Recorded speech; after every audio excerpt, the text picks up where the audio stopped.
तैयार हो जाइए। स्टार्ट। केवल 7 दिन में हवाई जहाज़ों को बम से उड़ाने की एक दो नहीं बल्कि 90 धमकियां मिलना अपने आप में गंभीर होने के साथ ही शरारती तत्वों की किसी बड़ी साजिश से कमतर नहीं आंका जा सकता। मज़े की बात यह है कि अभी तक सभी धमकियां झूठी साबित हुई हैं, पर सवाल यह उठता है कि धमकियों को हल्के में भी नहीं लिया जा सकता। क्या भरोसा कब कौन सी धमकी सही साबित हो जाए। मज़े की बात यह है कि झूठी धमकियां देने वाले अभी तक पहचान और पकड़ से दूर हैं। सोशल मीडिया पर धमकियों के अकाउंट को डीएक्टिवेटेड कर देना समस्या का समाधान इसलिए नहीं हो सकता कि धमकी देने वालों के हौसले लगातार बुलंद होते जा रहे हैं। कहा तो यहाँ तक जा रहा है कि 46 धमकियाँ तो एक ही एड्रेस अकाउंट से लाई है। होशियारी यह है कि धमकियाँ देने वाले स्वयं भी अकाउंट बदलते जा रहे हैं।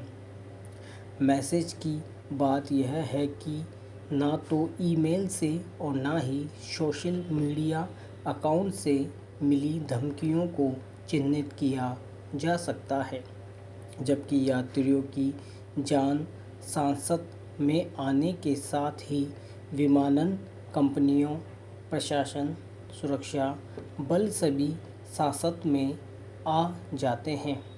धमकी की जानकारी आते ही एक्शन मोड में आना पड़ जाता है।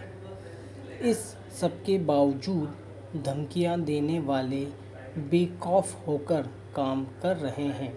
यह अपने आप में तकनीक के आगे नाकामी की निशानी हो जाती है। अब लगने तो यह लगा है कि कब धमकी आ जाए कोई पता नहीं। सबसे बड़ा डर यह है कि ऐसे हालातों में जन धन हानि का कोई बड़ा हादसा ना हो जाए।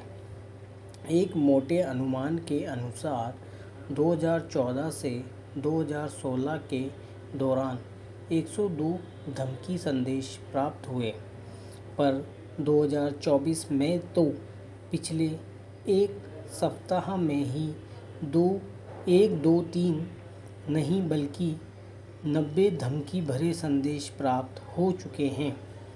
कभी तो 42 करोड़ की मांग का भी संकेत प्राप्त हो रहा है। धमकी भरे संदेश देने वालों की हिमाकत देखिए कि केवल भारत ही नहीं, American airlines, jet blue, air New Zealand आदि को भी इस तरह के संकेत दिए गए हैं। भारतीय विमान कंपनियों एयर इंडिया, विस्तारा, इंडिगो, आकाशा एयर, स्पाइस जेट, स्टार एयर आदि को इस तरह की धमकी झूठे संदेश भेजे गए हैं। धमकी भरे भेजे गए संदेश लगभग समान तरह के ही हैं। दरअसल धमकियां देने वालों ने सबकी नींद उड़ा के रख दी है। सवाल यह भी उठता है कि आखिर धमकियां देने वालों का मकसद क्या है।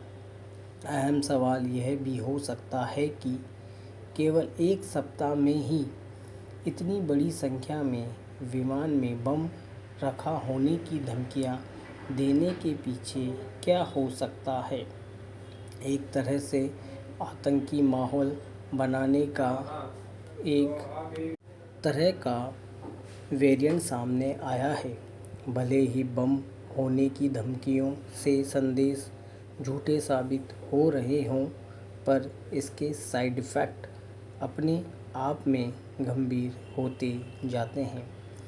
IATA के माने तो धमकियों भरे संदेशों से सालाना 10 अरब डॉलर का खामियाजा भुगतना पड़ता है। बम की सूचना मिलने पर जहां विमानन कंपनियों के साथ इससे जुड़ी पूरी मशीनरी का इमरजेंसी एक्टिव मोड में आना पड़ता है। वहीं इसके कारण हवाई यातायात व्यवस्था चरमरा जाती है। कंपनियों को भारी नुकसान उठाना पड़ता है।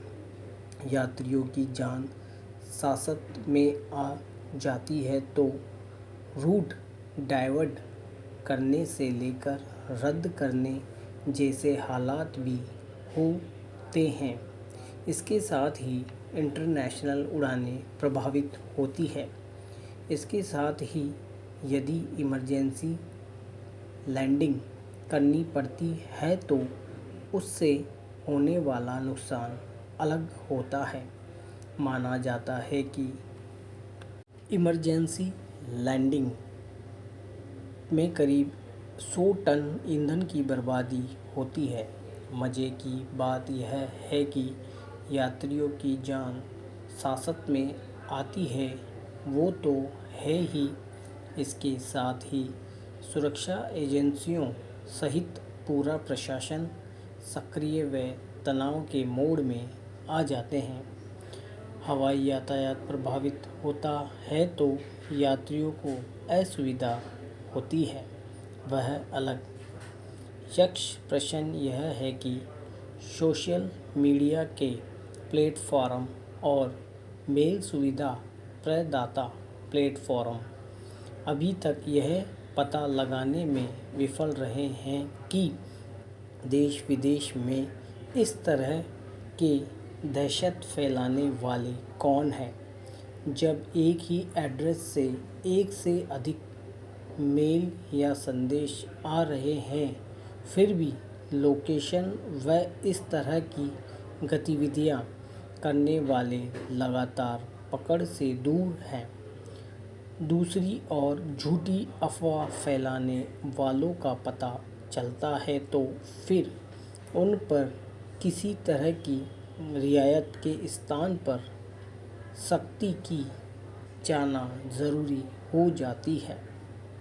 दरअसल कहीं ना कहीं दहशत फैलाने वालों में इस तरह का खौफ ही दिखाई दे रहा है। ऐसे में अब इस तरह की धमकियां आने पर तकनीकी टीम को या ऐसे लोगों तक पहुंचकर उन्हें पकड़ने और बेनकाब करते हुए सख्त से सख्त सज़ा दिलाने के प्रयास करने होंगे। वहीं सुरक्षा बलों को भी और अधिक सतर्कता से काम करना होगा, नहीं तो बार बार झूठी सूचना आने के बावजूद सूचना को गंभीरता से लेना ही होगा। कंप्यूटर और तकनीक के विशेषज्ञों के साथ ही मेल और सोशल मीडिया प्लेटफॉर्म वालों को भी इस तरह की तकनीक विकसित करनी होगी ताकि इस तरह के असामाजिक तत्वों तक आसानी से पहुंचकर उन्हें पकड़ा जा सके। स्टॉप।